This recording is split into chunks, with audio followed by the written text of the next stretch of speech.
Hello chess fans! Today I want to speak about the idea in chess that even computer underestimate or can't understand at all. With help of this idea, which we can call as fortress, you can save your very bad position even when you're down on material. So it's essentially important to each chess player to know how to use fortress in chess. So let's start immediately. I want to present this topic starting with the quite famous chess composition by Chekhov. This position looks absolutely losing for white. So black really wants just to play rook h2 next move, takes these pawns, and that would be a very annoying. That would be very annoying for white and a winning position for black. But white can do the fortress. So they surprisingly need to move the king closer to the bishop, king d1. And after rook h2, it still looks like we need to play bishop f3 and resign after rook f2, because the black king will come closer to the pawn and this pawn will fall down. But it's insane. White has the move king goes to e1. The computer on Lichess can't understand what's going on. It still shows minus 3.4 for black as like a winning position. But the idea is that after sacrifice, now king f1 to prevent the action of black, rook h2, king g1. We're trying to force this rook to move out from our side. And after rook h8, f3, it's suddenly a draw. Still, the computer on Lichess is not recognizing this. It still shows like minus 3.3 at this moment. But the reason of the draw is that white can hide all the major squares of black's invasion. So let's see, like king f6, king g2, for example, here. And what to do now? If you go with the rook to e8, let's say, I always have king f1, then I will stay king f2. So my pawn controls those squares, and my king can control these squares. When you move the king back, rook back, I need just to move back my king. So same if you would stay on the place with your king, like king f6, king g1. Again, I don't afraid of rook h3 because of simple king g2. The rook needs to go away and I can still move my king. So I would be passively waiting. And the thing is that you can't create anything even on the queen side because I always will lock this. So let's imagine even a5 in this position. I still can play king g1 and doesn't matter a4. All the time I will play b4. I will handle this position. That's a complete draw without any chance for black to win. It's really amazing. I used to analyze this position a lot with the computer on Lichess. He can't recognize still that that's a draw. I have a Stockfish 17.1 here, but it's a draw. So it's a very amazing situation, which highlights the topic. So somehow, in some configuration, you can sacrifice your material, but cover everything on the position, and that gives you the chance to the draw. In the next example, from the Tigran Petrosyan game, I want to show you how this idea can work in practice. So that's the game of Tigran Petrosyan, and this position looks really bad for black. White wants to play b6 on the very next move, and the knight would dominate over this passive bishop in this close type of position. So that looks very, very poor, unless you find a queen b6 move.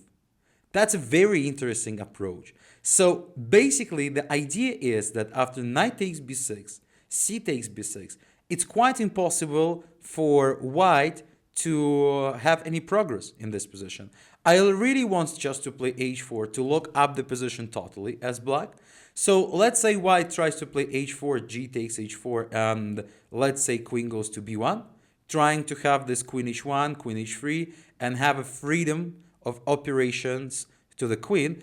I still need to play h3 now.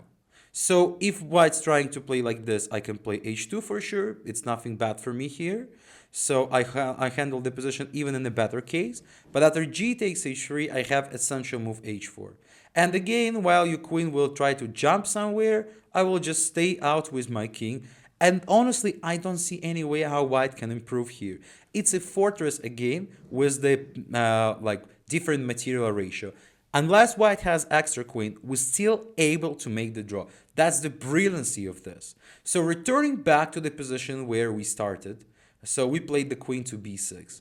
That's like, now for the moment, it's very tough for white to take on b6.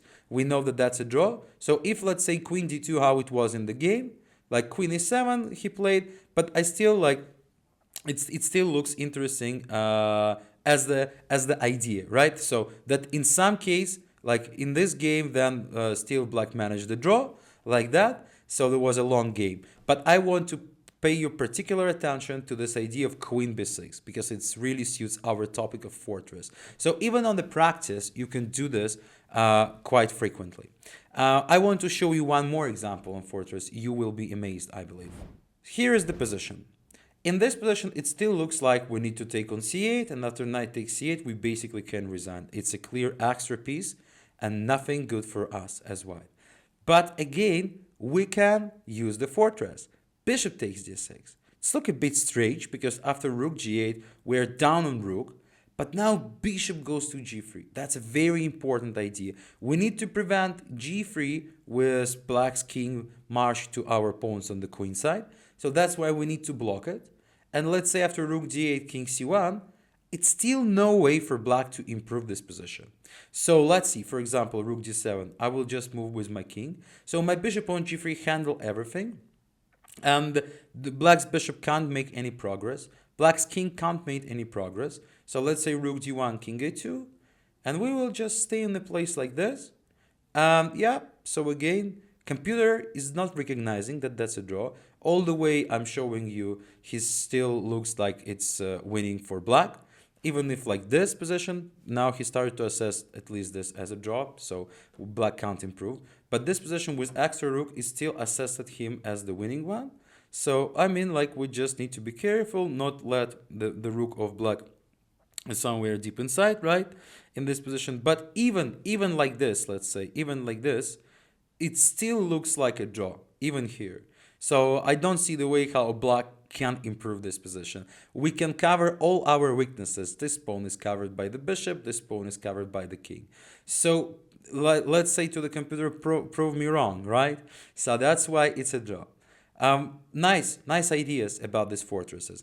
It looks here like a compositions, but please let your opinion in the comments about this trick. And if you like it, I would make the next part of the video where I would show how these fortresses could appear in practice in some different ratio aspects. So you would definitely enjoy this video as well if you enjoyed this video. Don't forget to hit subscribe, press like, and subscribe. That's very, very important for me. Let's learn chess together and see you soon on new episodes.